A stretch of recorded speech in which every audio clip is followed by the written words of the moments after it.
جی دوستو، یہ عنایت بھائی ملتان سے انہوں نے سوال پوچھا ہے کہ میرے انگورا کے خرگوش ایک دوسرے کے بال کھاتے ہیں۔ جی ایسے بال کھانے والے اکثر آپ لوگوں نے فارموں میں دیکھا ہوگا کہ جو بال کھاتے ہیں وہ بالکل ان کے ٹنڈ ہوئی ہوتی ہے، بال خرگوشوں پر نہیں ہوتے اور بالکل ٹنڈے لگتے ہیں۔ یہ وجہ یہ ہوتی ہے کہ ایسے خرگوشوں کو سوکھے فائبر کی ضرورت ہوتی ہے۔ اب اس کو کیا کہتے ہیں ڈاکٹر کی زبان میں، وہ مجھے وہ الفاظ نہیں آتے، پتہ نہیں۔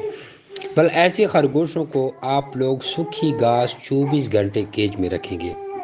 ایک سیکنڈ کے لیے بھی سوکھی گھاس پرالی ہو جائے، کوئی بھی سوکھی گھاس ہو نہ ختم ہو تو ایسا نہیں ہوگا۔